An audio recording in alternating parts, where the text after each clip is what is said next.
우리 행복하게 살자.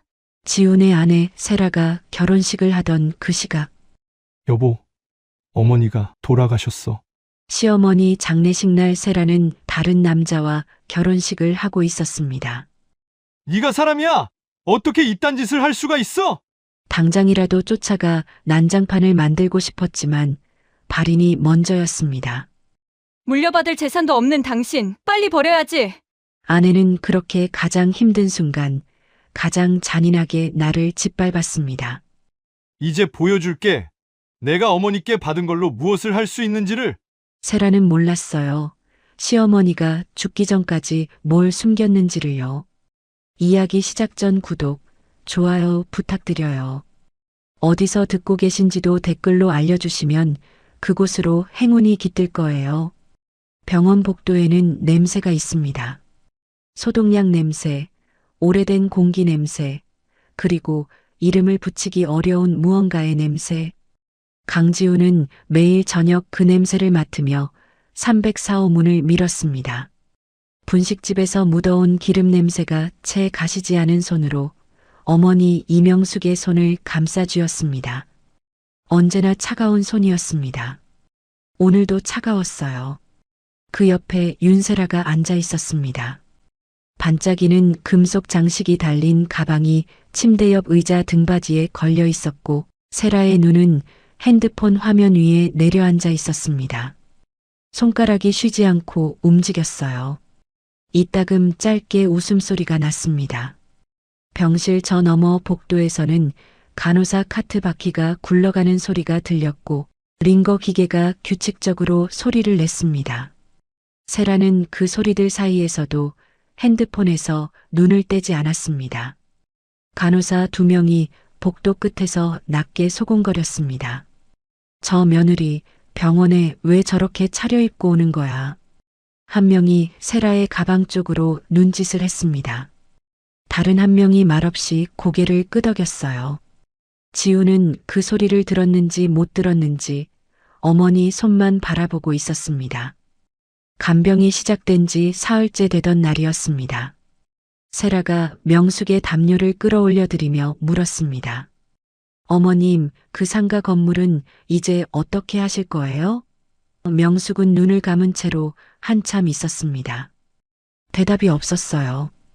다만 눈꺼풀이 아주 미세하게 한 번 떨렸습니다. 세라는 잠시 기다리다가 이내 다시 핸드폰으로 눈을 내렸습니다. 지훈이 원무가 다녀온다며 자리를 비운 사이였습니다. 세라가 주변을 한번 살피더니 목소리를 조금 낮췄습니다. 주식은요? 어머님 이름으로 된 게 있다고 들었는데. 명숙이 천천히 눈을 떴습니다. 아무 말도 하지 않았습니다. 그냥 세라를 바라봤습니다.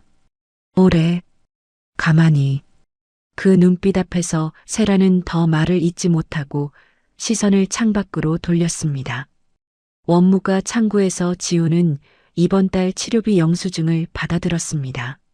숫자를 보는 순간 턱이 살짝 굳었습니다. 분식집 점심 매출을 머릿속으로 더해봤습니다. 저녁 장사까지 합산해도 숫자가 맞지 않았어요.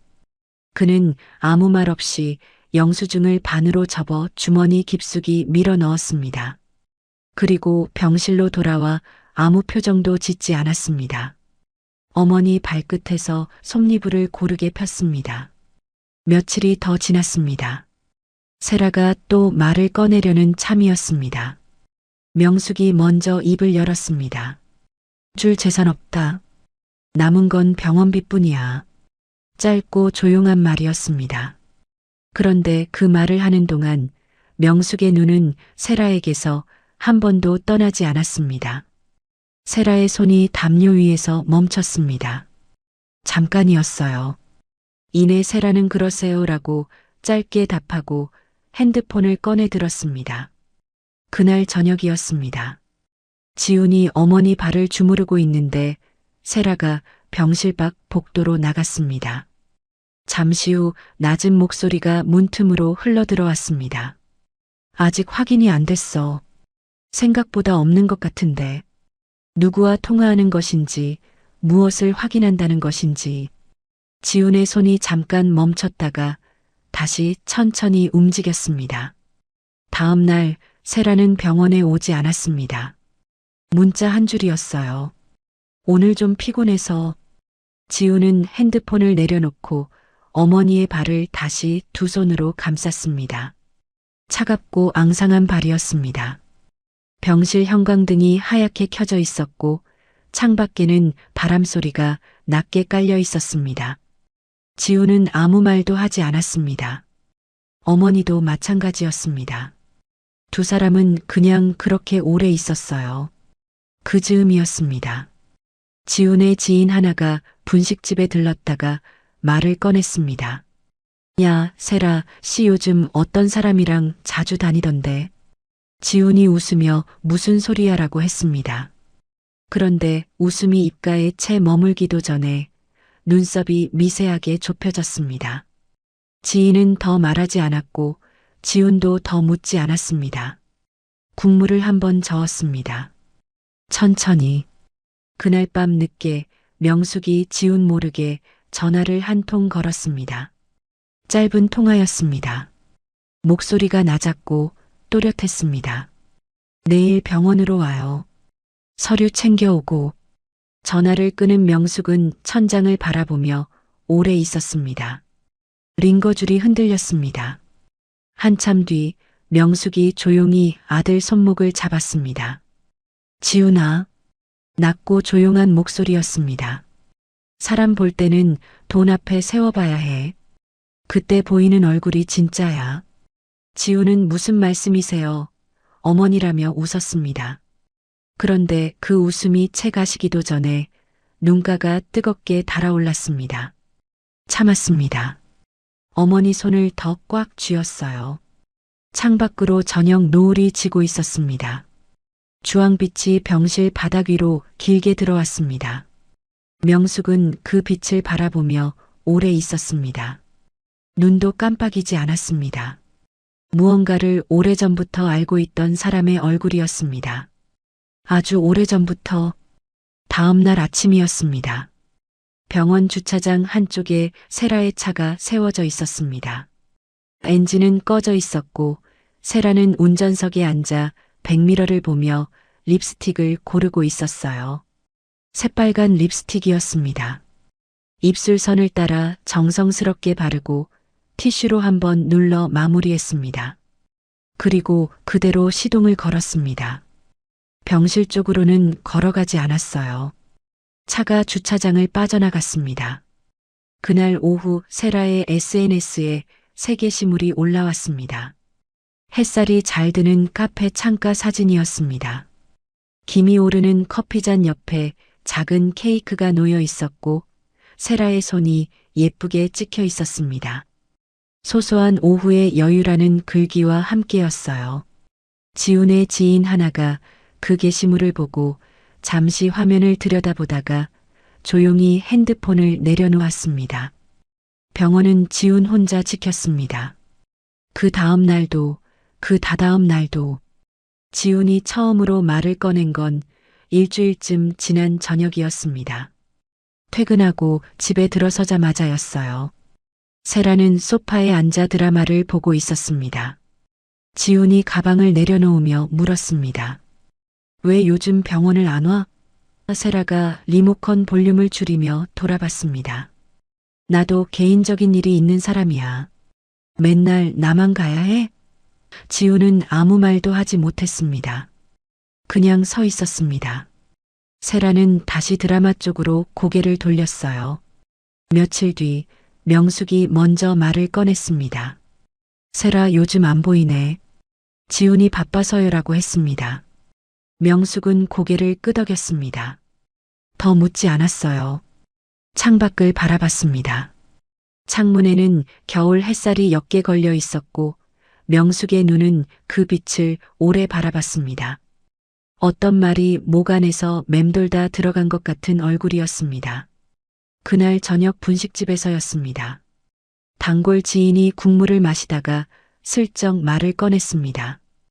야, 근데 세라 씨 요즘 어떤 남자랑 자주 다니던데. 우리 동네 쪽에서 봤어. 지훈이 행주로 카운터를 닦으며 무슨 소리야? 잘못 본 거겠지라고 했습니다. 웃으면서 했습니다. 그런데 행주를 쥔 손이 멈췄습니다. 잠깐이었어요. 이내 다시 움직였습니다. 지인은 더 말하지 않았습니다. 집에 돌아온 건 밤 10시가 넘어서였습니다. 세라는 안방 불을 끄고 누워 있었어요. 지우는 불을 켜지 않고 주방에서 물을 한 잔 마셨습니다. 어둠 속에서 냉장고 돌아가는 소리만 들렸습니다. 그는 그 소리를 들으며 오래 서 있었습니다. 터진 건 그로부터 며칠 뒤였습니다. 지훈이 어머니 상태가 안 좋아지고 있어. 이번 주는 좀 와줘야 할 것 같아라고 했습니다. 세라가 화장을 지우다가 손을 멈췄습니다. 거울 앞에서 그대로 말했어요. 병원 치료가 얼마나 길어질지 알겠어? 나도 힘들어. 재산도 없다는데. 지훈의 목에서 무언가가 올라왔습니다. 그게 지금 할 말이야? 목소리가 높아졌습니다. 처음이었어요. 세라는 손에 들고 있던 클렌징 티슈를 내려놓고 아무 말도 하지 않았습니다. 거울 속에서 두 사람의 눈이 마주쳤다가 각자 다른 곳을 봤습니다. 그날 밤 지우는 분식집으로 내려갔습니다. 불을 켜지 않았습니다. 어둠 속에서 플라스틱 의자를 끌어내 앉았고 냉장고에서 소주 한 병을 꺼냈습니다. 안주거리도 없이 그냥 한 잔을 따랐습니다. 소주잔이 테이블 위에서 가볍게 달그락 소리를 냈습니다. 그는 그 잔을 들지 않고 한참 바라봤습니다. 형광등도 없이 간판 불빛만 유리문 너머로 희미하게 들어오는 가게 안에서 다음 날 아침이었습니다. 병실 문이 열리더니 낯선 남자가 들어왔습니다. 서류 가방을 들고 있었어요. 정장 차림이었습니다. 명숙이 지훈에게 잠깐 복도 나가 있어라고 했습니다. 지훈은 영문을 모른 채 일어났습니다. 복도로 나서며 뒤를 한번 돌아봤습니다. 병실 문이 닫혔습니다. 유리창 너머로 명숙이 서류에 무언가를 적는 모습이 보였습니다. 손이 느렸습니다. 하지만 멈추지는 않았어요. 남자가 서류를 받아 가방에 넣고 고개를 꾸벅 숙인 뒤 나왔습니다. 지훈과 복도에서 스쳤습니다. 지훈이 어머니 아는 분이세요? 라고 묻자 남자는 네, 오래 아셨습니다 라고만 하고 엘리베이터 쪽으로 걸어갔습니다. 병실로 들어가니 명숙이 눈을 감고 있었습니다. 지훈이 누구세요? 라고 묻자 명숙이 짧게 답했습니다. 오래된 지인이야. 신경 쓰지 마. 지훈은 더 묻지 않았습니다. 어머니 손을 잡고 앉았습니다. 여전히 차가운 손이었어요. 한참 뒤 명숙이 눈을 뜨지 않은 채로 말했습니다. 지훈아. 지훈이 얘라고 했습니다. 사람은 돈 앞에서 본 모습이 나온다. 그걸 잊지 마. 지훈은 아무 말도 하지 않았습니다. 어머니 손을 두 손으로 감싸쥐었습니다. 병실 밖에서 카트 바퀴 소리가 멀어져 갔습니다. 그달 말쯤이었습니다. 세라의 병원 방문은 주 한 번이 됐습니다. 그 다음 달에는 격주가 됐어요. 그리고 어느 순간부터 연락이 뜸해졌습니다. 문자를 보내면 답장이 늦게 왔고 전화를 걸면 잘 받지 않았습니다. 지우는 그 변화를 알면서도 어머니 곁을 떠날 수 없었습니다. 병실 창밖으로 겨울이 깊어가고 있었습니다. 겨울이 깊어갔습니다. 병실 창문 너머로 나뭇가지들이 앙상하게 서 있었고 바람이 불 때마다 유리창이 낮게 울렸습니다. 세라의 연락은 점점 더 뜸해졌습니다. 문자를 보내면 몇 시간이 지나서야 짧은 답이 왔고 전화를 걸면 두 번에 한 번은 받지 않았어요. 지우는 그 빈자리를 어머니 곁을 지키는 것으로 채웠습니다. 어느 날 저녁 집에 돌아온 지우는 안방 불을 켜다가 멈췄습니다. 세라의 화장대가 이상했습니다. 평소 가득 늘어서 있던 화장품들이 절반쯤 사라져 있었어요. 서랍을 열어봤습니다. 텅 비어 있었습니다. 옷장 문을 열었더니 세라 옷들이 절반 이상 없었습니다. 행거에는 빈 옷걸이들만 흔들렸습니다. 지우는 그 자리에 서서 한참 옷장을 들여다봤습니다. 핸드폰을 꺼내 문자를 보냈습니다. 어디야? 답장이 온 건 1시간쯤 뒤였어요. 친정 좀 다녀올게. 딱 그것뿐이었습니다. 다음 날 아침 병원에 출근하듯 들어서는 지훈에게 담당 간호사가 조심스럽게 말을 건넸습니다. 보호자분, 요즘 사모님은 왜 안 오세요? 어머님이 가끔 병실 문 쪽을 보시더라고요.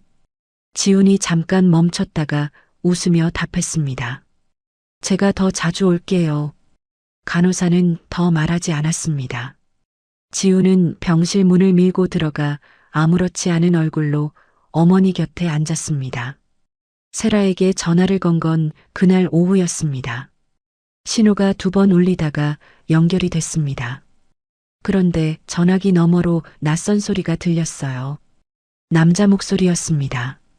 짧게 하지만 분명히 들렸습니다.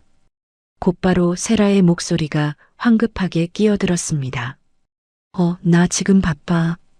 뚝 하고 전화가 끊겼습니다.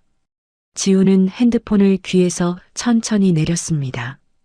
화면이 꺼지는 걸 바라봤습니다. 한참을 그 자리에 서 있었습니다.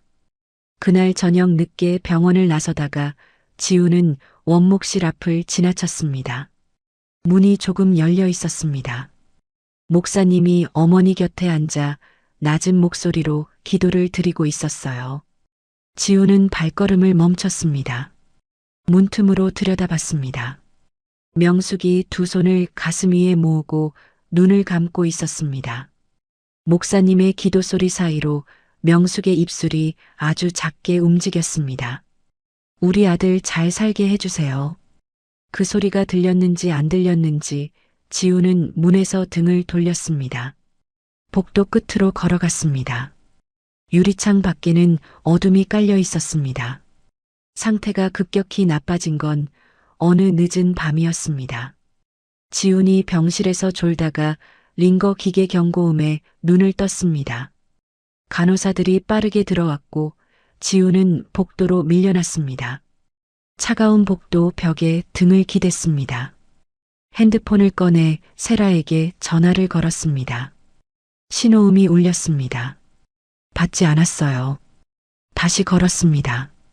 또 받지 않았습니다. 3번, 4번, 5번. 복도 형광등이 하얗게 빛나고 있었고 어딘가에서 새벽 청소 아주머니가 밀대를 밀고 지나가는 소리가 들렸습니다. 6번째 전화를 걸다가 지우는 핸드폰을 내렸습니다. 벽에서 등을 떼고 그냥 의자에 앉았습니다. 한참 뒤 간호사가 나왔습니다. 지금은 안정됐어요. 들어가 보세요. 지훈이 병실로 들어갔습니다. 명숙이 눈을 뜨고 있었습니다. 아들을 봤습니다. 아무 말도 하지 않았어요. 지훈이 어머니 손을 잡았습니다. 명숙의 손가락이 아들의 손등을 아주 천천히 두드렸습니다. 1번, 2번, 3번. 그게 마지막 맑은 날이었습니다. 다음 날 아침 명숙이 지훈의 손을 꼭 쥐며 말했습니다. 지훈아, 내가 부른 사람 기억하지? 그 사람이 다 알고 있다. 장례 끝나면 찾아가라. 지훈이 무슨 말씀이세요? 어머니, 지금 그런 말씀하지 마세요라고 했습니다. 명숙은 더 말하지 않았습니다. 눈을 감았습니다. 지훈은 그 말이 무슨 뜻인지 알지 못한 채로 어머니 손을 놓지 않고 앉아 있었습니다. 새벽 2시가 조금 넘었을 때였습니다. 링거 기계 소리가 달라졌습니다. 간호사가 들어왔고 지훈은 어머니 손을 꼭 쥔 채로 일어났습니다. 명숙의 손에서 온기가 빠져나가고 있었습니다. 천천히, 아주 천천히. 지훈은 그 손을 놓지 않았습니다. 병실 안은 조용했습니다. 형광등만 변함없이 하얗게 켜져 있었어요. 간호사가 조용히 나갔습니다. 지훈은 혼자 남았습니다. 어머니 손을 두 손으로 감싸 쥔 채로 오래 앉아 있었습니다. 세라에게 문자를 보낸 건 그로부터 한참 뒤였습니다. 어머니 돌아가셨어. 보내고 나서 핸드폰을 내려놓았습니다. 답장이 온 건 1시간이 더 지나서였어요. 알겠어. 딱 3글자였습니다. 지우는 핸드폰을 들고 복도로 나갔습니다. 복도 끝 유리창 앞에 섰습니다. 바깥은 아직 깜깜했습니다. 가로등 하나가 주차장 위에 빛을 내리고 있었고 그 아래로 바람에 흔들리는 나뭇가지 그림자가 어른거렸습니다. 지우는 그 빛을 바라보며 오래 서 있었습니다. 눈물도 없었습니다. 소리도 없었습니다. 이미 너무 많은 것을 오래 삼켜온 사람의 얼굴이었습니다. 장례식장은 병원에서 멀지 않은 곳이었습니다.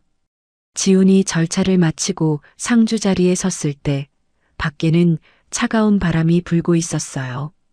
검은 상복을 입은 친척들이 하나둘 들어왔습니다. 국화꽃 냄새가 장례식장 안을 가득 채우고 있었고 어머니 영정사진 속 명숙은 환하게 웃고 있었습니다. 살아생전 찍은 사진 중에 가장 환하게 웃는 사진이었어요. 조문객들이 들어올 때마다 지훈은 허리를 숙였습니다. 친척 한 명이 지훈의 팔을 잡으며 낮게 물었습니다.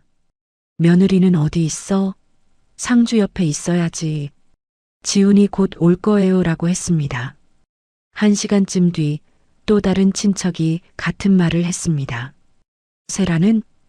지훈은 같은 대답을 했습니다. 곧 올 겁니다.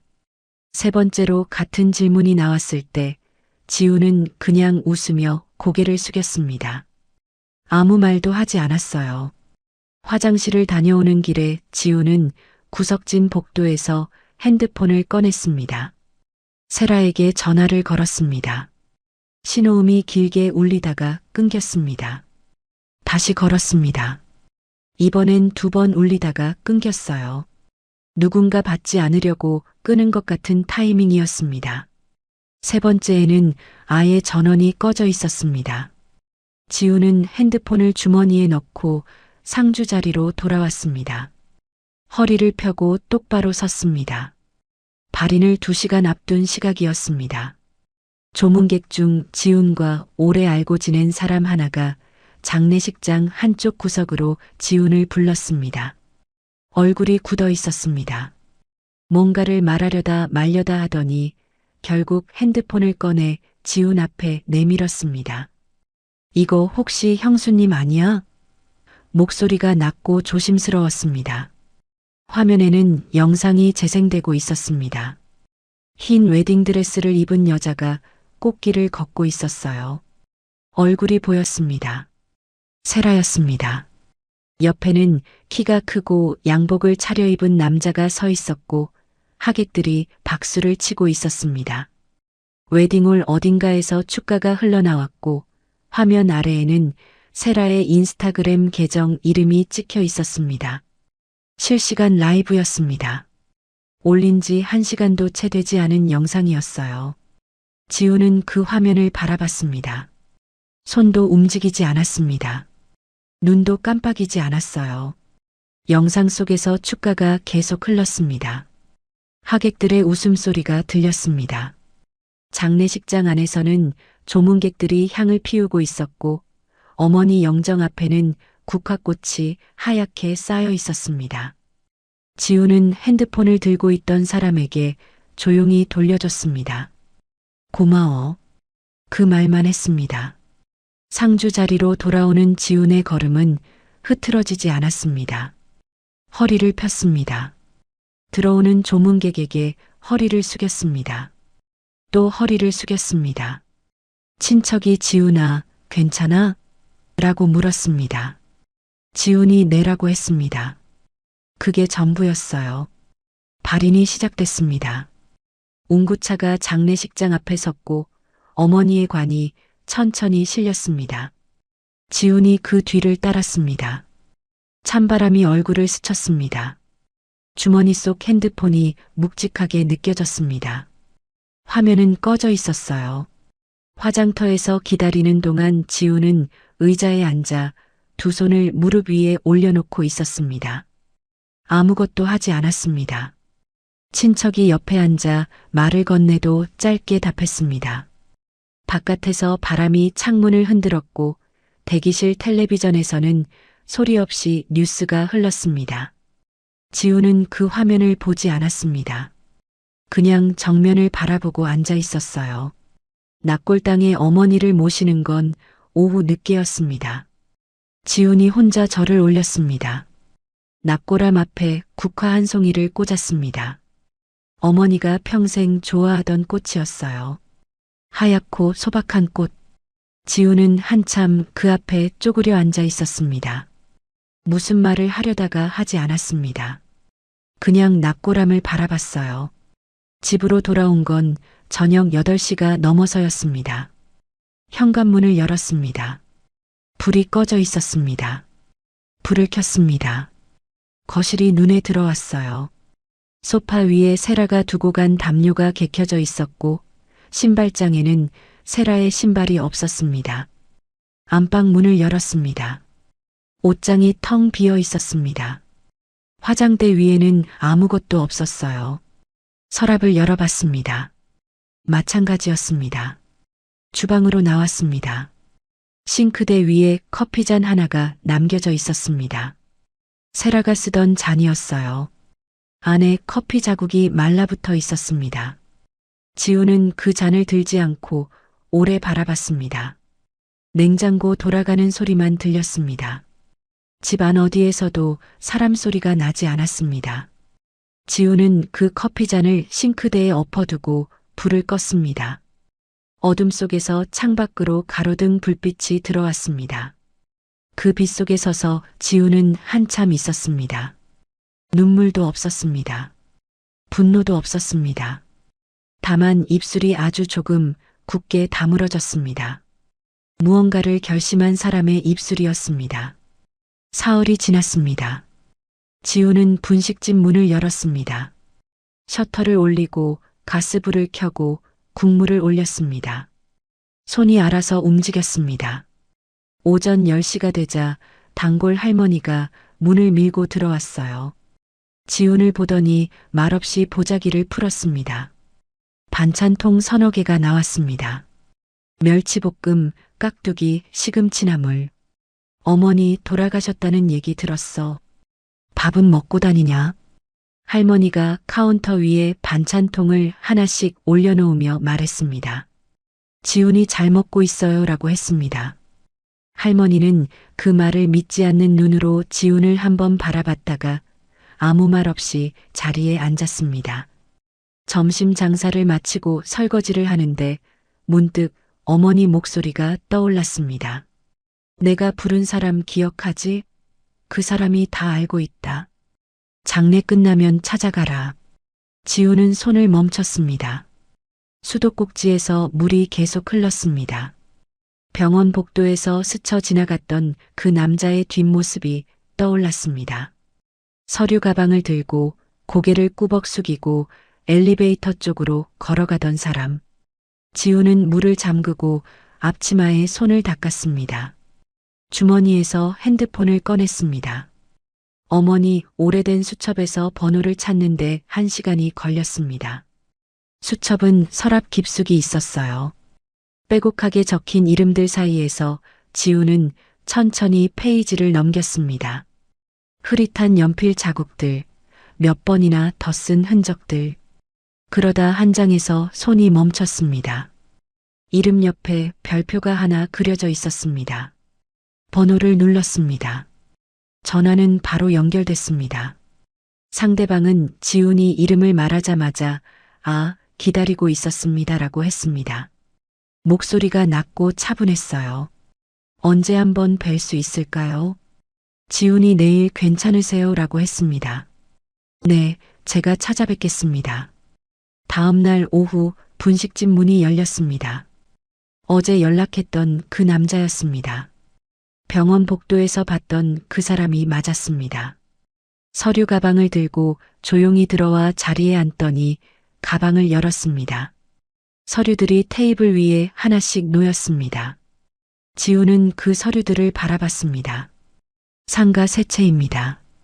여기, 그리고 이쪽.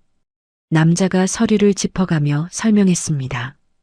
비상장 주식도 있습니다. 그리고 현금성 자산. 지우는 서류에 적힌 숫자들을 눈으로 훑었습니다. 읽히는데도 이해가 되지 않았습니다. 잠깐만요. 지훈이 말했습니다. 이게 다 어머니 재산이라는 거예요? 남자가 고개를 끄덕였습니다. 합산하면 약 100억 원 규모입니다. 지훈은 아무 말도 하지 못했습니다. 테이블 위 서류들을 바라봤습니다. 100억? 그 숫자가 머릿속에서 맴돌았습니다. 어머니는 평생 남은 건 병원비뿐이라고 했습니다. 분식집 치료비 영수증을 받아들 때마다 혼자 숫자를 더해가며 버텼던 그 밤들이 스쳐 지나갔습니다. 어머니가요. 지훈의 목소리가 낮아졌습니다. 저한테 재산 없다고 하셨는데요. 남자가 조용히 답했습니다. 어머님이 직접 설계하신 겁니다. 수년 전부터 준비하셨어요. 병실에서 서명하신 서류도 그 일환이었고요. 지훈의 손이 테이블 위에서 미세하게 떨렸습니다. 손을 무릎 위로 내렸습니다. 남자가 가방에서 봉투 하나를 꺼냈습니다. 유언장입니다. 지훈이 봉투를 받아들었습니다. 손이 조금 무거운 것 같았습니다. 봉투를 열었습니다. 종이를 폈습니다. 어머니 글씨였습니다. 손떨림이 느껴지는 힘을 줘서 눌러 쓴 노인의 글씨였어요. 한자 한자 또박또박 적혀 있었습니다. 돈은 끝까지 숨겨라. 그래야 사람의 얼굴이 보인다. 그 다음 줄이었습니다. 지훈아, 넌 이미 합격이다. 지훈은 그 문장에서 눈이 멈췄습니다. 한참 그 자리에 있었습니다. 남자는 아무 말도 하지 않았습니다. 분식집 안에 아무 소리도 없었어요. 냉장고 소리도 바깥 차 소리도 들리지 않는 것 같았습니다. 그러다 지훈의 눈가가 천천히 달아올랐습니다. 코끝이 시큰해졌습니다. 유언장을 천천히 접어 가슴 쪽으로 당겼습니다. 그리고 처음으로 울었습니다. 소리 없이 어깨를 흔들며 남자는 조용히 일어나 카운터 쪽으로 가서 물 한 잔을 따라왔습니다. 지훈 앞에 놓고 다시 자리에 앉았습니다. 아무것도 묻지 않았어요. 그날 저녁 지훈은 납골당을 찾았습니다. 국화 한 송이를 사들고 갔습니다. 납골함 앞에 꽃을 꽂고 한참 쪼그려 앉아 있었습니다. 어머니 알고 계셨군요. 처음부터. 목소리가 작았습니다. 세라가 왜 병원을 안 오는지도 왜 재산을 묻는지도. 납골함은 조용했습니다. 납골당 안에 다른 사람은 없었어요. 지훈은 한참 더 있다가 일어났습니다. 며칠 뒤 봉투 하나가 날아왔습니다. 법원에서 온 서류였습니다. 세라가 이혼 서류를 보낸 것이었어요.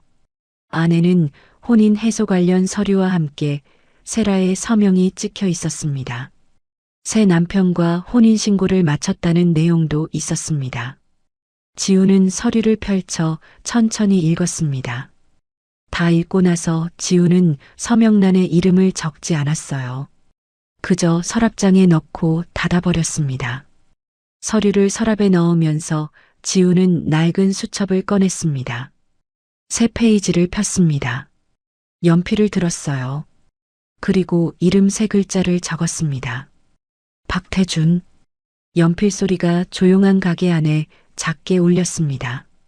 지훈은 그 이름을 잠시 바라봤습니다. 창밖으로 저녁빛이 가게 안으로 길게 들어오고 있었습니다. 어머니, 제가 잘 마무리할게요. 아무도 없는 가게 안에서 아주 낮은 목소리였습니다. 분식집 가스 불을 켜려던 참이었습니다. 성냥을 긋는데 유리문이 열렸습니다. 세라였어요. 지훈은 손을 멈췄습니다. 세라의 눈이 또렷했고 입술에는 립스틱이 발려 있었습니다. 핸드백을 팔에 걸친 채로 카운터 앞에 섰어요. 어머니 장례식장에서 연락이 닿지 않던 그날 밤과 같은 사람이라는 게 믿기지 않을 만큼 단정한 모습이었습니다.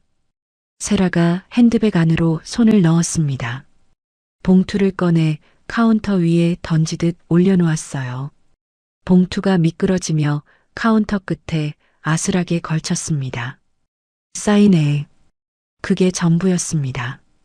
지우는 봉투를 집어들었습니다. 손가락으로 입구를 뜯었어요. 종이가 나왔습니다. 이혼 서류였습니다. 세라의 이름은 이미 적혀 있었고 지훈의 이름이 들어갈 자리만 텅 비어 있었습니다. 지훈의 손이 떨렸습니다. 서류를 쥔 채로 고개를 들었어요. 세라가 서 있었습니다. 팔짱을 낀 채로 지훈을 보고 있었습니다. 어떻게 나한테 이럴 수 있어? 지훈의 목소리가 갈라졌습니다. 꾹꾹 눌러 담아오던 것들이 한꺼번에 터지는 것 같았어요. 어머니 장례식 날에 결혼식을 올리고 이제 와서 이혼 서류를 던지고 가 눈물이 맺혔습니다.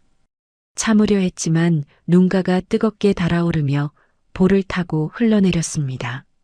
우리가 몇 년을 같이 살았는데 어떻게 그럴 수가 있어, 세라야. 세라는 그 모습을 바라봤습니다.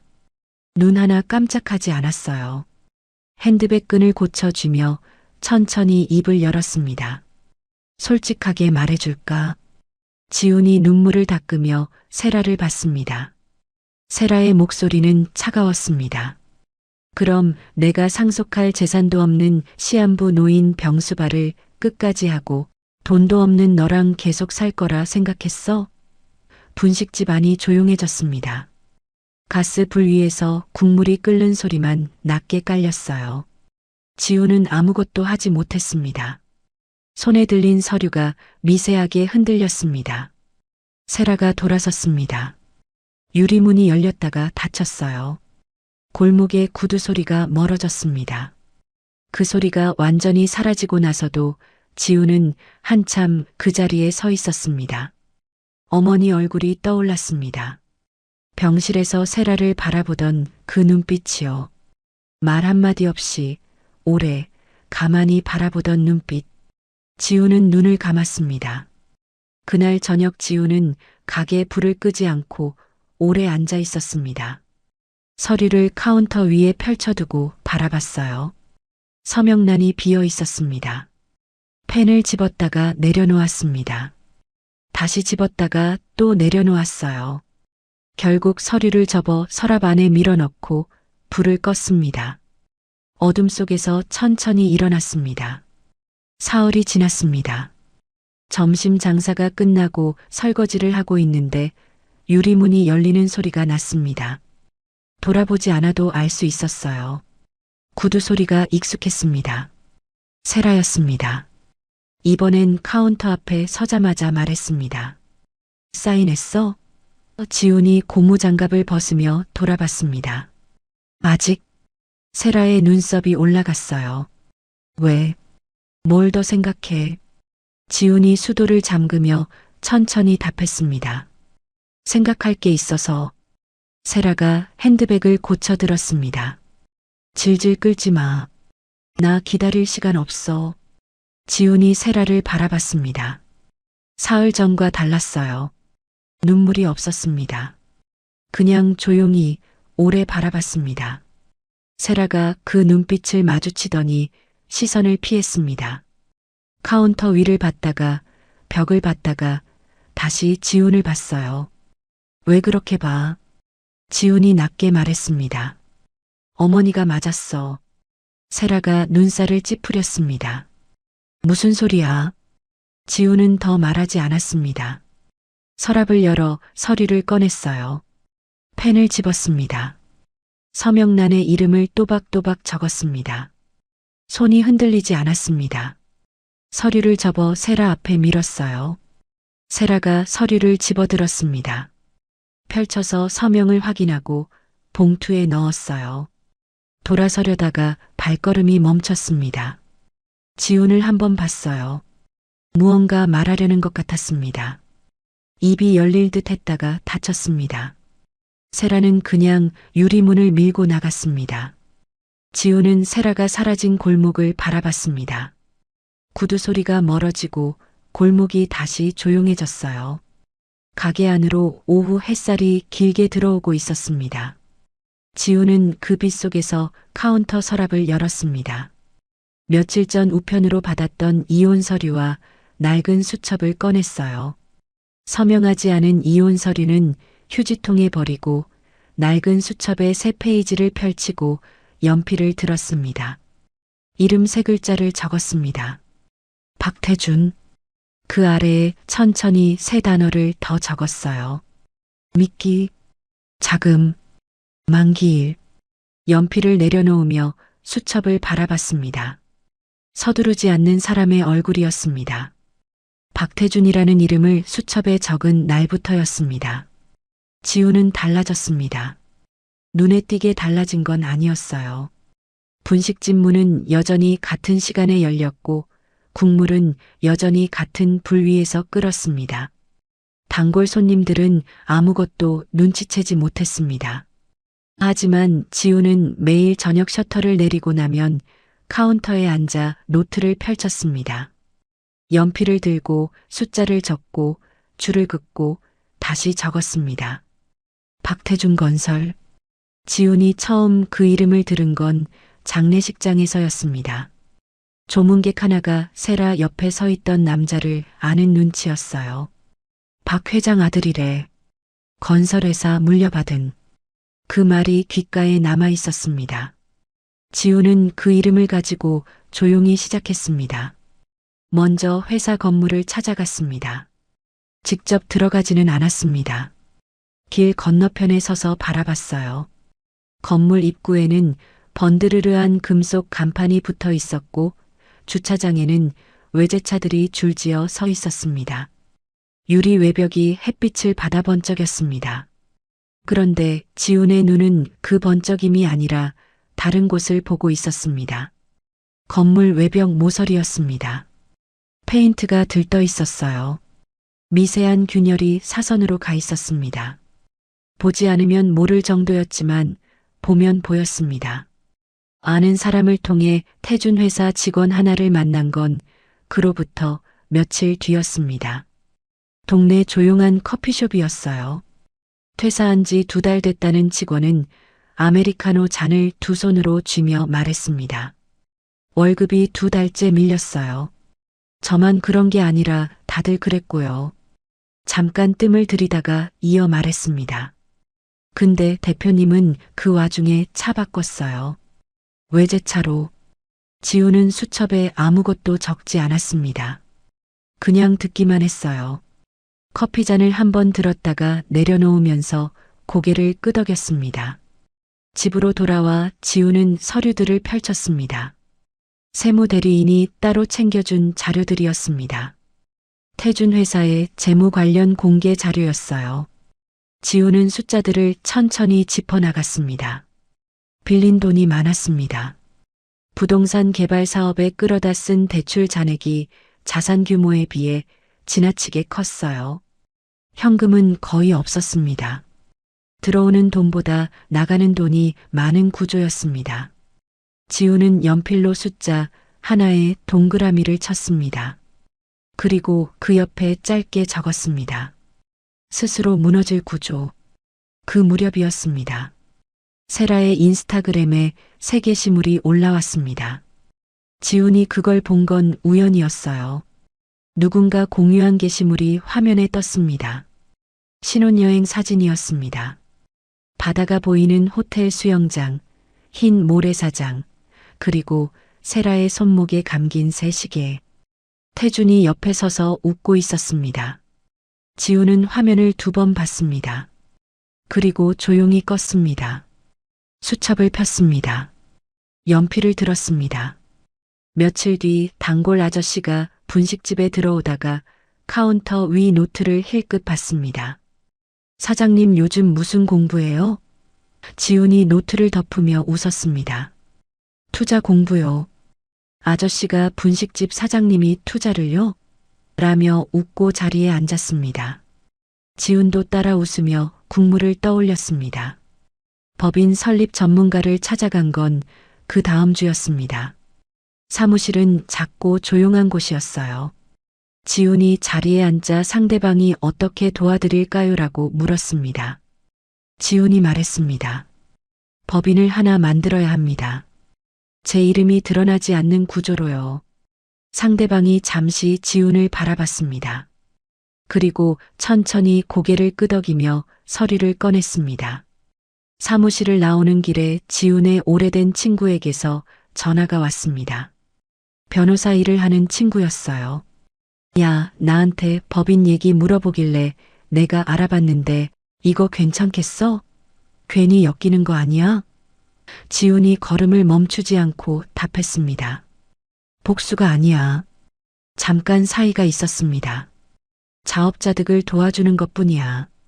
전화 너머에서 친구가 한숨을 한번 쉬었습니다. 더 말리지는 않았어요. 그 주말 지훈은 업계 행사가 열린다는 소식을 들었습니다. 건설 관련 모임이었습니다. 태준이 나온다는 말도 들렸어요.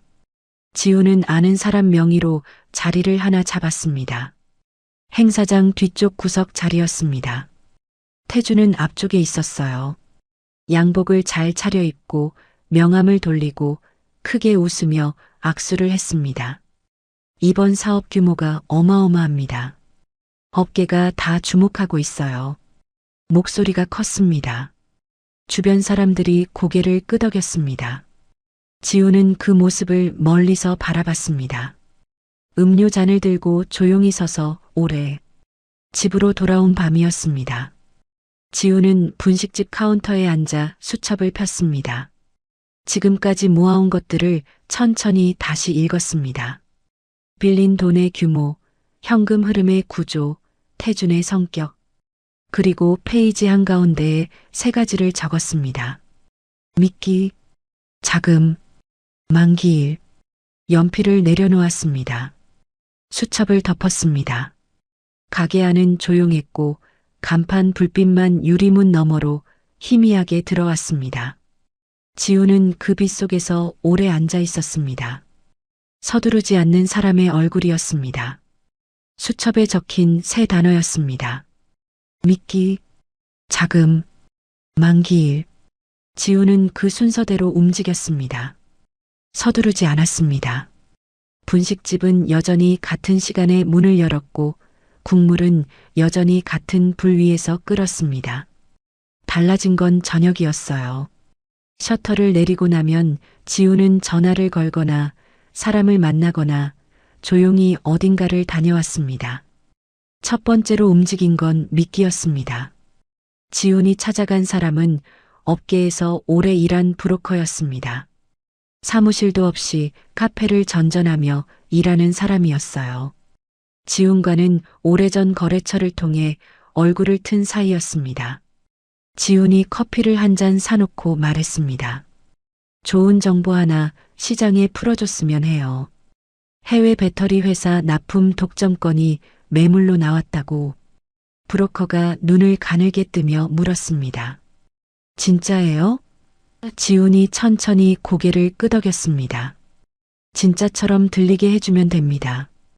브로커는 잠시 지훈을 바라봤습니다. 그리고 커피를 한 모금 마셨습니다. 며칠이면 돼요. 소문은 빠르게 번졌습니다. 브로커라는 사람들의 세계는 좁고 빠른 곳이었어요.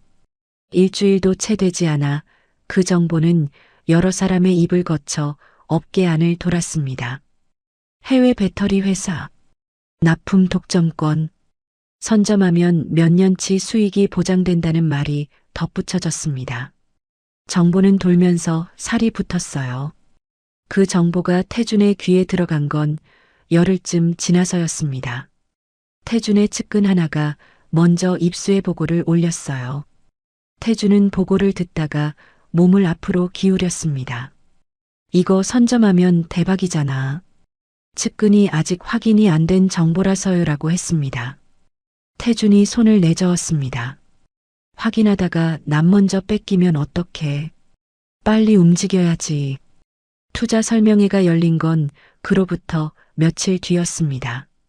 작은 회의실이었어요.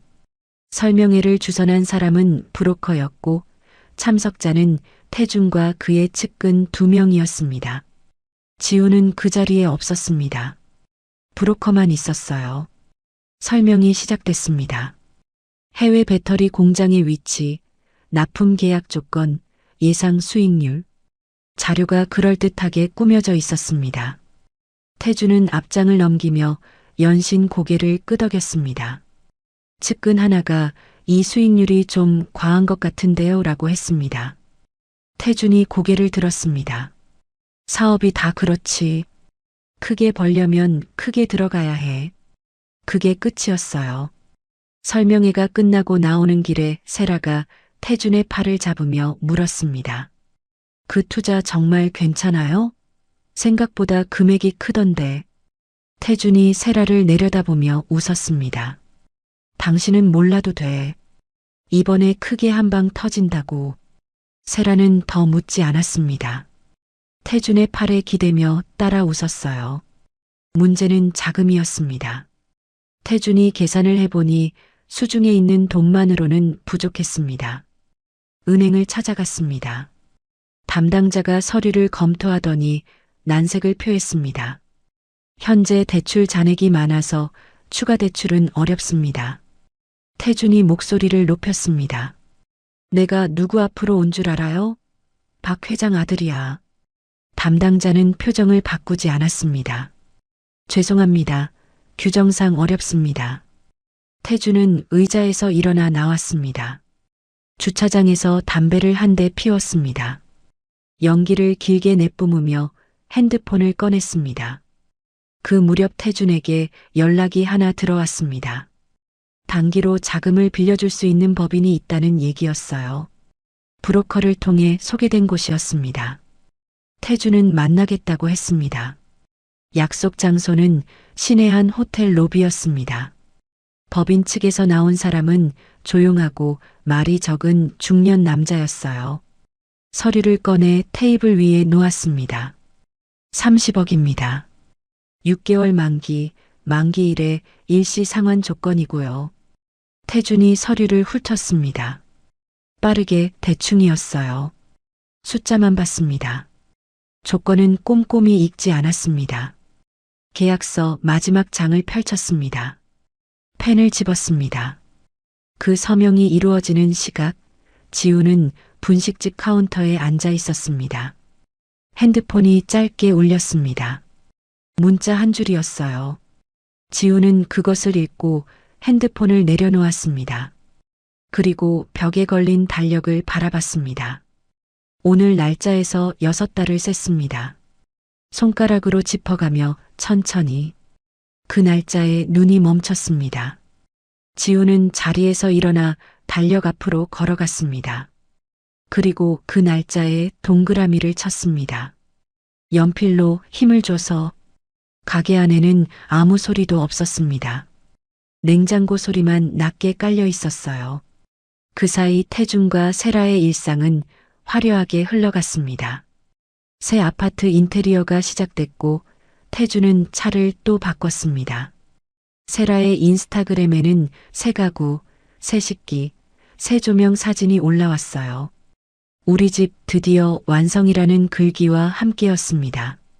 빌린 돈 위에 쌓이는 것들이었습니다. 하지만 두 사람은 그것을 몰랐고 알려고도 하지 않았습니다.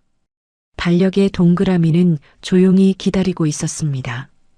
달력의 동그라미가 가까워지고 있었습니다. 하지만 태준은 그것을 보지 않았습니다. 아니, 보면서도 보지 않으려 했는지도 모릅니다. 새 아파트 거실에는 수입 소파가 놓였고 주방에는 고급 식기들이 채워졌습니다. 세라가 고른 것들이었어요. 태준은 그 모든 것에 카드를 긁었습니다. 청구서는 나중 일이었습니다. 이상한 낌새가 처음 온 건 어느 평범한 아침이었습니다. 태준의 사무실 직원이 뉴스 화면을 들고 들어왔습니다. 투자처 기업 공장이 갑자기 가동을 멈췄다는 내용이었어요. 짧은 단신 기사였습니다. 태준이 기사를 읽으며 미간을 좁혔습니다. 무슨 소리야, 어제까지 멀쩡했는데. 직원이 저도 방금 봤습니다라고 했습니다. 태주는 핸드폰을 들었습니다.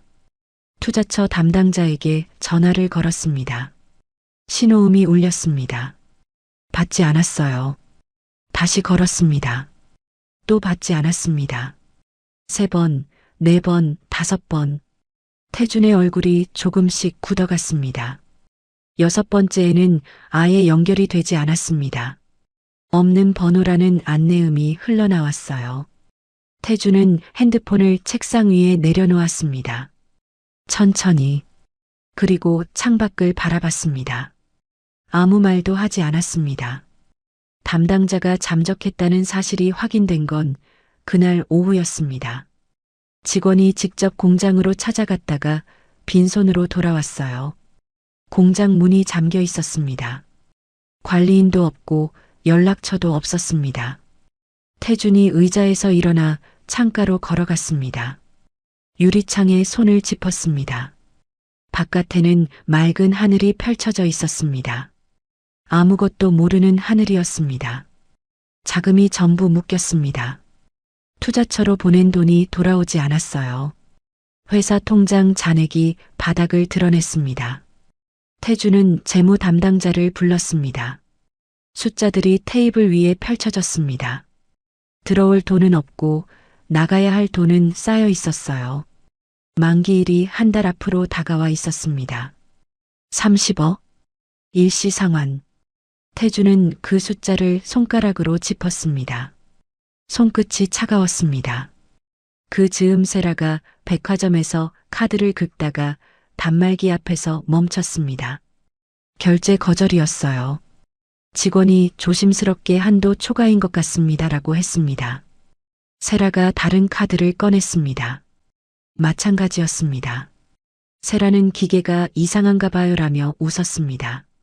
하지만 웃음이 입가에 머물지 않았어요. 가방을 들고 백화점을 나왔습니다. 주차장에서 태준에게 전화를 걸었습니다.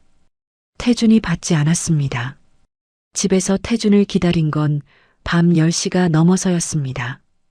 태준이 들어오는데 넥타이가 풀려 있었고 눈이 충혈돼 있었어요. 세라가 무슨 일이야요? 라고 물었습니다. 태준은 소파에 앉으며 재킷을 벗었습니다. 아무것도 아니야. 짧게 말하고 눈을 감았습니다. 세라가 옆에 앉으며 다시 물었습니다.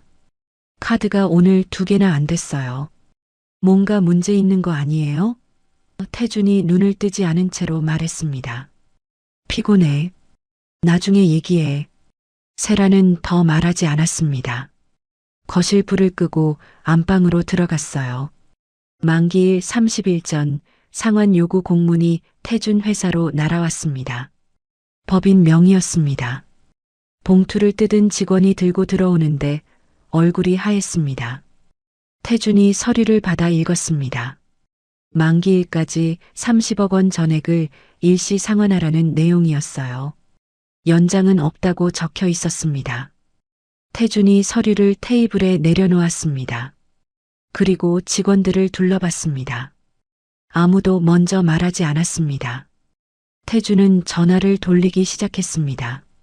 아는 투자자에게 먼저 걸었습니다. 잠깐 급하게 쓸 일이 생겼는데 자금 좀 도와줄 수 있어? 상대방이 뜸을 들이다가 요즘 나도 여유가 없어서라며 끊었습니다. 다음 사람에게 걸었습니다. 좀 어렵겠다는 말과 함께 끊겼어요. 그 다음, 또 그 다음. 태주는 전화기를 귀에 댄 채로 의자를 빙글빙글 돌렸습니다. 연결이 됐다가 끊기고 됐다가 끊겼습니다. 한 명씩 한 명씩. 은행을 찾아간 건 그 다음 날이었습니다. 이번엔 지점장을 직접 만났습니다. 사정을 설명했어요. 지점장이 듣더니 서류를 펼쳤습니다. 한참 들여다봤습니다. 그리고 고개를 들었습니다. 현재 대출 상황으로는 추가 지원이 어렵습니다. 태준이 내가 박 회장 아들인 거 알죠? 라고 했습니다. 지점장이 천천히 고개를 끄덕였습니다. 압니다. 그래도 규정은 규정입니다. 태주는 의자에서 일어났습니다. 허리를 폈습니다. 지점장에게 눈인사를 했습니다. 그리고 나왔어요. 은행 문을 나서는 순간 발걸음이 아주 잠깐 흔들렸습니다. 그날 밤 태주는 혼자 술을 마셨습니다. 거실 불을 끄고 어둠 속에서였어요. 세라가 안방 불을 켜두고 자는 동안 태주는 소파에 앉아 양주잔을 들었다 놓았다 했습니다. 잔 안에 술이 흔들렸습니다. 세라가 자다 깨어 거실로 나왔습니다. 어둠 속에 앉아있는 태준을 보고 멈췄습니다. 자야지, 왜 여기 있어요? 태준이 대답하지 않았습니다. 세라가 한 발짝 더 다가왔습니다. 우리 괜찮아요? 태준은 잔을 테이블에 내려놓았습니다. 소리가 났습니다. 조금 크게. 세라는 더 묻지 않고 안방으로 돌아갔습니다. 그날 밤 분식집에서 지우는 달력을 바라보고 있었습니다. 동그라미가 쳐진 날짜가 눈에 들어왔습니다. 30일. 그는 달력에서 눈을 떼고 가게 불을 껐습니다. 어둠 속에서 일어나 셔터를 내렸습니다. 자물쇠를 잠갔습니다. 그리고 골목을 걸어 나갔습니다. 서두르지 않는 걸음이었습니다. 만기일 아침이었습니다. 태주는 평소보다 일찍 일어났습니다. 욕실에서 오래 있었어요. 샤워를 하고 면도를 하고 머리를 빗었습니다. 옷장에서 가장 좋은 양복을 꺼냈습니다. 짙은 감색이었습니다. 넥타이를 고르는 손이 잠깐 멈췄다가 다시 움직였습니다. 세라가 침대에서 일어나 눈을 비비며 나왔습니다. 태준이 거울 앞에서 넥타이를 매고 있었어요. 세라가 다가가 매무새를 고쳐줬습니다. 잘 될 거야. 세라가 말했습니다. 태준은 거울 속 자신을 바라봤습니다. 아무 말도 하지 않았어요. 약속 장소는 신해안 건물 회의실이었습니다. 지훈 측 법인에서 잡은 곳이었어요. 태준이 먼저 도착했습니다. 회의실 문을 열고 들어서는데 이미 두 사람이 앉아 있었습니다. 서류들이 테이블 위에 가지런히 놓여 있었어요. 태준이 자리에 앉으며 넥타이를 한번 매만졌습니다. 상대방이 인사를 건넸습니다. 태준도 고개를 숙였습니다. 형식적인 인사였어요. 태준이 먼저 말을 꺼냈습니다. 자금이 일시적으로 묶인 상황입니다. 한 달만 기한을 늘려주시면 반드시 전액 상환하겠습니다. 목소리가 낮고 차분하려 했지만 문장 끝이 조금 흔들렸어요. 상대방이 서류를 펼쳤습니다. 계약서에 연장 조항이 없습니다. 오늘 만기일에 전액 상환하셔야 합니다. 태준의 턱이 굳었습니다. 상황이 생긴 겁니다. 사람 사이에 융통성이 있어야지요. 상대방이 서류를 태준 쪽으로 밀었습니다. 계약서대로 진행합니다. 태준이 자리에서 일어섰습니다. 목소리가 올라갔습니다. 당신들이 누구 앞에서 이러는 줄 알아요? 내가 박 회장 아들이야. 가만 안 있어. 회의실 안이 조용했습니다. 상대방은 눈 하나 깜짝하지 않았어요. 그러세요. 딱 두 글자였습니다. 태준은 그 짧은 말 앞에서 더 말을 잇지 못했습니다. 주먹이 테이블 위에서 쥐어졌다가 풀렸습니다. 그리고 태준의 무릎이 꺾였습니다. 천천히 하지만 분명하게 바닥에 닿는 소리가 났어요. 제발이요. 한 달만요. 목소리가 갈라졌습니다. 가족이 있습니다. 아내도 있고요. 한 달만 시간을 주시면 반드시 갚겠습니다. 제발. 회의실 문 쪽에서 소리가 났습니다. 문이 조금 열려 있었어요. 그 틈으로 누군가 서 있었습니다. 세라였습니다. 태준이 일찍 나간 뒤 뒤따라왔던 것이었어요. 어디로 가는지 이상하다 싶어서 멀찍이 따라왔다고 했습니다. 회의실 문 앞에 서서 안을 들여다보고 있었습니다. 태준이 바닥에 무릎을 꿇고 있었습니다. 자신이 선택한 남자가 그토록 당당하게 굴던 그 남자가 두 손을 모으고 바닥을 기고 있었습니다. 그 순간 회의실 안상대방 중 한 명이 천천히 일어섰습니다. 문 쪽으로 걸어왔습니다. 문을 열었습니다. 세라와 눈이 마주쳤습니다. 강지훈이었습니다. 세라의 얼굴이 하얗게 질렸습니다. 입술이 열렸다가 닫혔어요. 지훈은 세라를 바라봤습니다. 길게, 조용하게, 그리고 아무 말도 하지 않고 돌아섰습니다. 그 뒷모습이 회의실 안으로 사라졌습니다. 문이 닫혔습니다.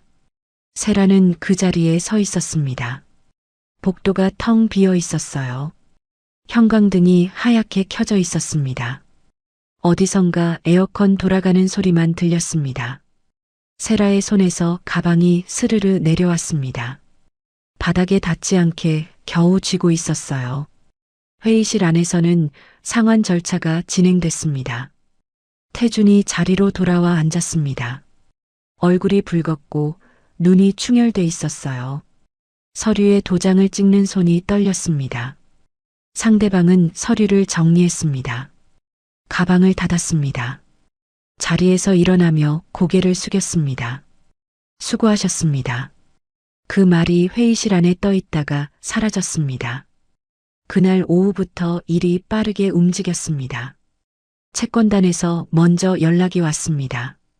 만기 상환이 이루어지지 않았다는 확인과 함께 담보로 잡힌 부동산에 가압류가 들어갔습니다. 태준 회사명의 통장이 동결됐어요. 직원들에게 연락이 갔고 사무실 안이 술렁였습니다. 태준은 사무실 한쪽에 서서 전화를 받고 끊고 받고 끊었습니다. 거래처에서 오는 전화였는데 내용은 다 같았습니다. 계약 보류, 납품 중단, 대금 회수. 이틀 뒤 회사는 부도 처리가 됐습니다. 태준이 아버지 밑에서 물려받았다고 큰 소리치던 그 회사였어요. 직원들이 짐을 쌌습니다. 사무실 불이 하나씩 꺼졌습니다. 세라에게 등기우편이 날아온 건 그 다음 주였습니다. 두꺼운 봉투였어요. 뜯어보니 압류 통지서였습니다. 세라의 이름이 적혀 있었습니다. 공동보증인. 세라는 그 단어를 손가락으로 짚었습니다. 공동보증인. 계약서에 서명할 때 태준이 형식적인 거야라고 했던 그 서류였어요. 봉투 안에 같은 내용의 서류가 여러 장 들어 있었습니다. 세라의 명의로 된 것들이 하나씩 나왔습니다. 손에서 서류가 떨어졌습니다. 바닥에 흩어졌어요. 거실 바닥에 흩어진 서류들 사이에서 세라는 그냥 주저앉았습니다. 소파도 아니고 의자도 아닌 바닥이었어요. 주변에는 인테리어를 새로 하며 들여놓은 물건들이 가득했습니다. 수입 소파, 새 조명, 장식장 안에 도자기들. 불과 몇 달 전 세라가 직접 고르며 인스타그램에 올렸던 것들이었습니다. 그것들이 지금 세라를 둘러싸고 있었습니다. 아무 의미 없이 창밖으로 저녁이 내려앉고 있었습니다. 세라는 한참 바닥에 앉아 있었습니다. 무릎을 끌어안았습니다. 그러다 핸드폰을 들었습니다. 번호를 찾았습니다. 오래된 번호였어요. 화면에 이름이 떴습니다. 강지훈. 세라는 통화 버튼을 누르지 못하고 화면을 꺼버렸습니다. 그리고 다시 바닥을 바라봤습니다. 흩어진 서류들이 저녁빛 아래 하얗게 놓여 있었습니다. 며칠이 지났습니다. 세라는 결국 핸드폰을 들었습니다. 강지훈의 번호를 찾아 통화 버튼을 눌렀습니다. 신호음이 3번 울렸습니다. 지훈이 받았어요. 세라가 말했습니다. 한 번만 만나줘. 전화 너머에서 잠깐 침묵이 흘렀습니다. 지훈이 짧게 답했습니다. 분식집으로 와요. 세라가 분식집 앞에 선 건 그 다음 날 오후였습니다. 유리문 너머로 지훈이 보였습니다. 카운터 안에서 국물을 적고 있었어요. 흰 앞치마를 두르고 등을 보이고 있었습니다. 세라는 문손잡이를 잡았다가 잠깐 멈췄습니다. 그리고 문을 밀었어요. 분식집 안에는 손님이 없었습니다. 오후 서너 시, 점심과 저녁 사이의 시간이었어요. 기름 냄새와 육수 냄새가 따뜻하게 깔려 있었습니다. 세라가 문을 닫고 서 있었습니다. 지훈이 천천히 돌아봤습니다. 세라를 바라봤어요. 아무 말도 하지 않았습니다.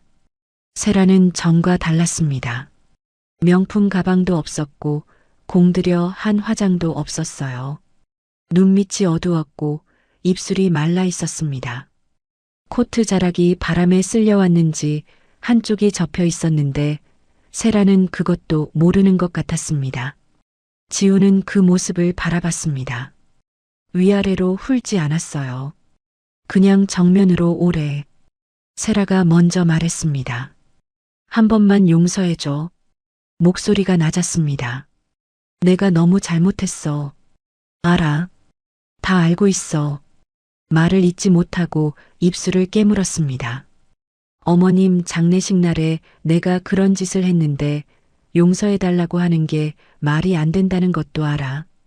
근데 나 지금 너무 힘들어. 세라의 눈가가 붉어졌습니다. 눈물이 맺혔습니다. 지훈아, 제발. 지훈은 카운터 안에 서 있었습니다. 국자를 내려놓았습니다. 앞치마에 손을 닦으며 세라를 바라봤어요. 미워하는 눈빛이 아니었습니다. 비웃는 눈빛도 아니었어요. 그냥 조용히 오래 바라봤습니다. 병실에서 어머니 손을 잡던 그 사람의 눈빛이었습니다.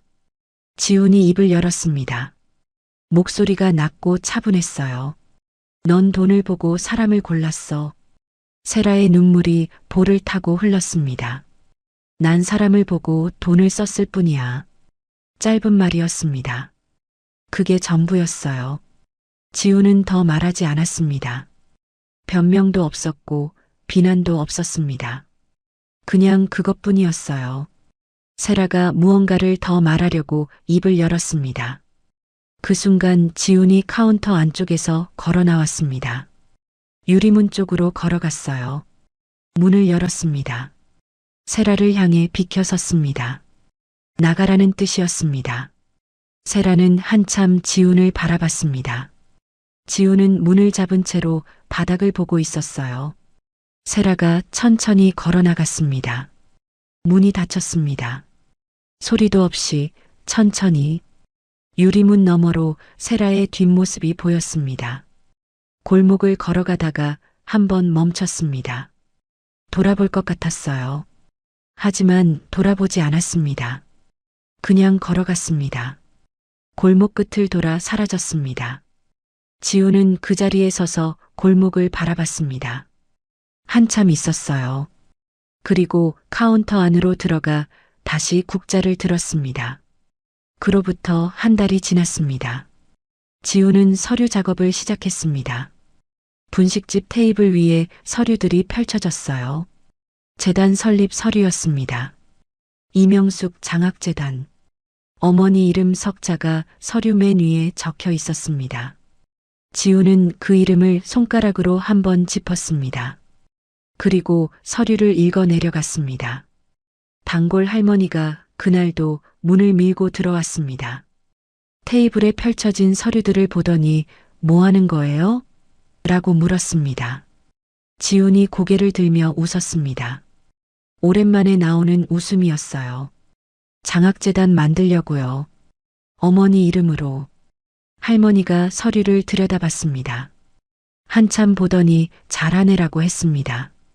짧은 말이었지만 지훈의 눈가가 잠깐 뜨거워졌습니다. 금방 지나갔어요. 재단 설립이 완료된 날이었습니다. 지훈은 작은 현판 하나를 들고 납골당을 찾았습니다. 이명숙 장학재단이라고 새겨진 조그만 나무 현판이었어요. 납골당 안은 조용했습니다. 다른 사람은 없었습니다. 지훈이 어머니 납골함 앞에 현판을 세워두었습니다. 국화 한 송이를 꽂았어요. 하얀 국화였습니다. 그리고 납골함 앞에 쪼그려 앉았습니다.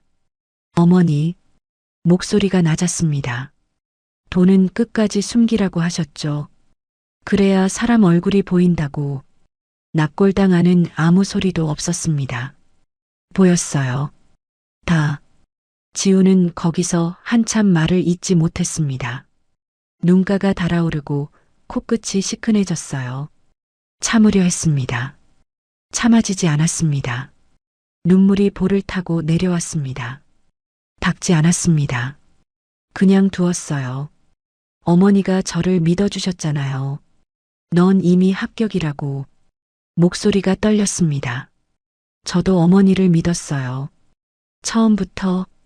지우는 납골함을 바라보며 오래 앉아 있었습니다. 납골당 천장에서 은은한 불빛이 내려왔어요.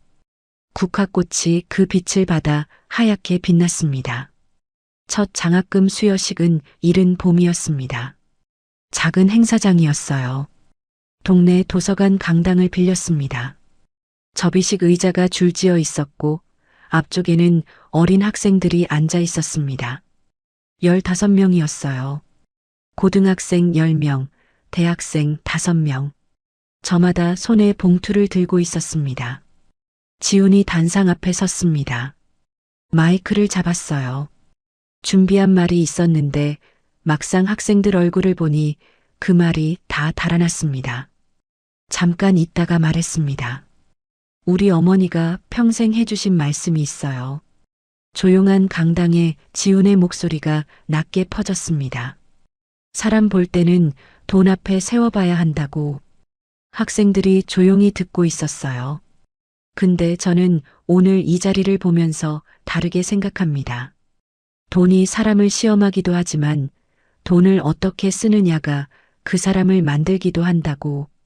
지훈은 거기서 멈췄습니다. 테이블 위에 올려둔 국화 한 송이를 잠깐 바라봤어요. 마지막에 남는 건 돈이 아니라 각자의 선택입니다. 수여식이 끝나고 학생들이 하나씩 나갔습니다. 강당이 비었어요. 지우는 의자를 정리하는 도서관 직원을 도우며 접이식 의자를 날랐습니다. 앞치마도 없이 정장 차림으로 의자를 들었습니다. 직원이 괜찮습니다. 제가 할게요라고 했지만 지우는 이미 2개를 들고 있었어요. 그냥 같이 날랐습니다. 강당 불을 다 끄고 나왔을 때 바깥에는 봄바람이 불고 있었습니다. 차갑지 않은 바람이었어요. 지훈이 걸음을 멈추고 하늘을 한번 올려다봤습니다. 구름이 천천히 흘러가고 있었습니다. 어머니가 좋아하던 계절이 오고 있었습니다. 분식집으로 돌아오는 길이었습니다. 골목에 접어드니 저 멀리 분식집 간판 불이 보였어요. 지훈이 셔터를 올리지 않은 채 두고 갔는데 간판 불은 타이머로 켜져 있었습니다. 노란 불빛이 저녁 골목을 따뜻하게 비추고 있었어요. 지훈은 그 불빛을 바라보며 걸었습니다. 걸음이 느렸습니다. 서두르지 않았어요. 골목 끝에서 창문으로 눈이 내리기 시작하는 것이 보였습니다. 아주 작은 눈이었습니다. 봄눈이었어요. 어머니가 좋아하던 계절이었습니다.